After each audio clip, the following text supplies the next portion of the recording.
Hello, everyone, and welcome to Asian Viewpoints with Mary Sitt. April is Sexual Violence Awareness Month, and it's a time to really listen to victims and let them know they're not alone. Our guest today is Chau Nguyen. She's a therapist in Houston in trauma, individuals, children, and teen therapy. She's also an advocate for women, and she was also once a news anchor at KHOU TV in Houston, her latest place. That's a CBS affiliate here in Houston. She stepped down in 2007 to become a social worker. Chau, thank you so much for being with us. Mary, thanks so much for having me and for shining light on this very important month. So this is Sexual Violence Awareness Month in April. We should be aware all the time, but especially in April. And here in Houston, we have this huge case going on with the Houston Police Department. Tell me what's going on with that. Well, the timing's uncanny. It was recently revealed that the Houston Police Department had 264,000 cases, anywhere from misdemeanors to felonies, that were shelved, considered inactive under a label that they had in their database. So that's how it was divulged. When they looked further, they saw that there were about 4,400 sexual assault cases that went unanswered. So if you can imagine a sexual assault survivor, a victim coming to police, having the courage, because it's really hard to go to police and tell your story, to say, hey, I'm going to press charges against my perpetrator, my abuser, and then crickets. Then you don't hear anything. Some of these cases go back to 2016. Where I work at the Forensic Center of Excellence, we're already beginning to see those backlog of cases, talking and interviewing these victims. We're hearing a myriad of responses like, thank you for finally listening to me. I'm so glad this case is finally getting the attention that it deserves. So, Chau, why were these cases where the women reported sexual assault? Some of them had rape kits, et cetera, right? And they were just shelved because of lack of personnel, or what? That's what the Houston Police Department has classified it. Okay. I believe that the police chief is trying to take fervent action at this point, looking and reviewing through all of the cases, prioritizing the sexual assault cases. That's what we understand. And that's what we're seeing at the Forensic Center of Excellence. And some of the cases where they actually matched the DNA from the sex rape kit to the database, so they actually found a match, but that person was just never pursued. And the perpetrator, right, just kept going. Yeah, that's the news during that this week, and it's absolutely unbelievable, isn't it, that you have about 96 cases in which there is a DNA match to a known felon or a known offender through the registry. Right. That means that person had already committed a crime or had committed a crime after the fact. What we know is crimes were allegedly committed, and the sexual assault claim was never heard until now that it's surfaced. And that's really an inservice and an injustice. It's horrible. What does this do to the victims in terms of them reporting future, any event to authorities? Should they even bother? I think that when you hear this on the news and you hear these reports, it can be very discouraging to say, I am going to take my very, very traumatic situation to the police. Mm-hmm. It can discourage a survivor from coming forward, because the criminal justice system, just to get to prosecution and disposition of your case, is already complicated, difficult, and trying. I've heard from survivors who say, I don't want to go to police because I know that's going to be really, really, really challenging. They may not believe me. Maybe I don't have the evidence.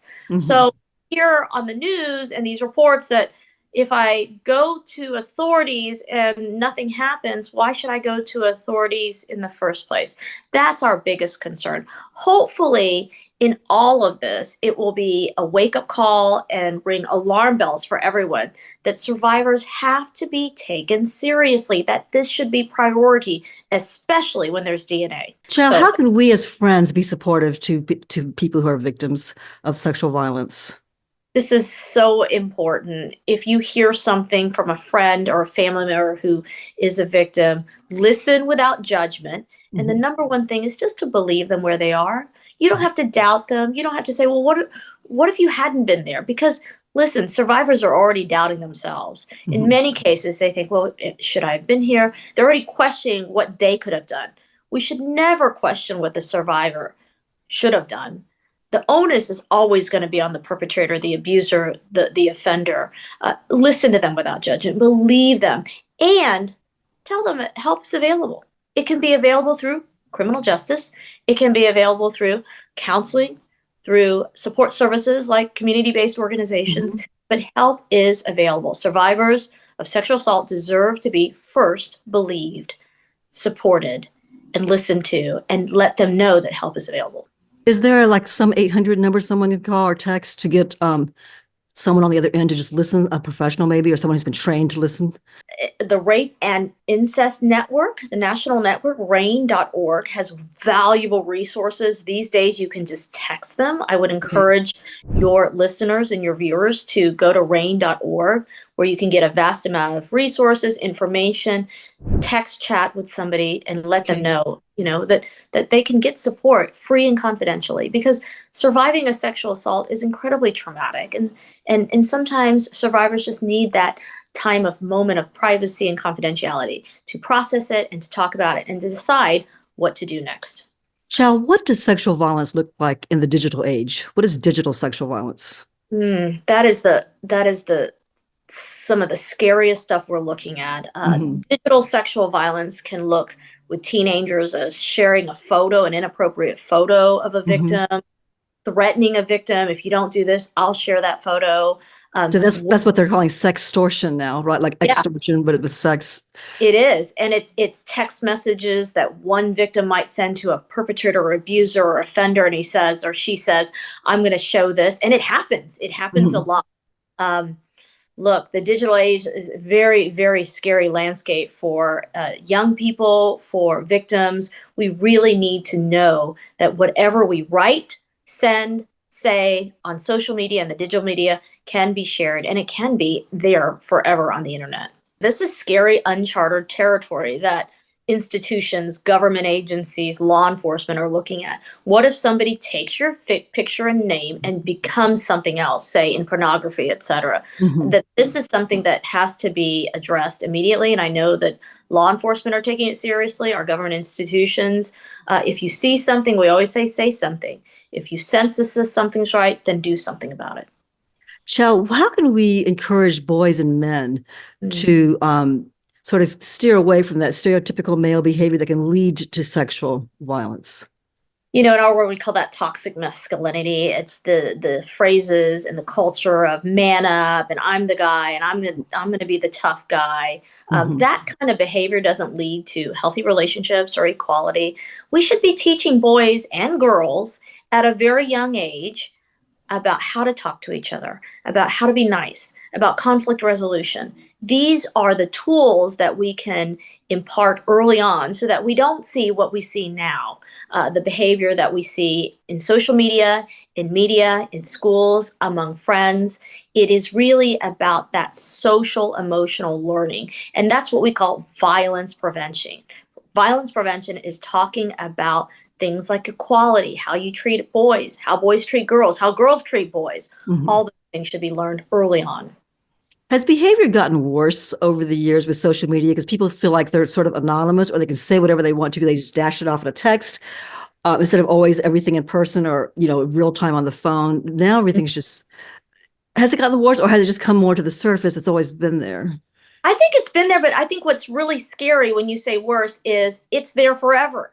So if you Okay. say something, you take a photo, you can't take it away like they used to do in our old days, Right. right? We have a fight, somebody heard something, somebody said something, and then the gossip mill spins, and then it kind of dissipates. It Hmm. doesn't dissipate anymore. That photo's there.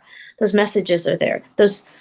All those things we must tell children to be very careful. Have those conversations early and often with your kids.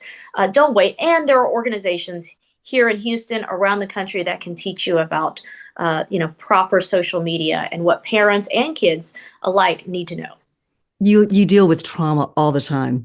How do you Yes. stay hopeful? Where does that hope come from instead of, just getting so overwhelmed with dealing with victims and trauma? You want to be helpful, but is it Yeah. depressing?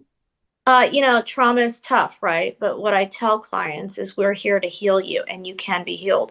Healing is not linear. They don't just go to counseling and seek resources and things get better. Things come up. It's a lifetime of managing, it's a lifetime of utilizing the coping skills that they need.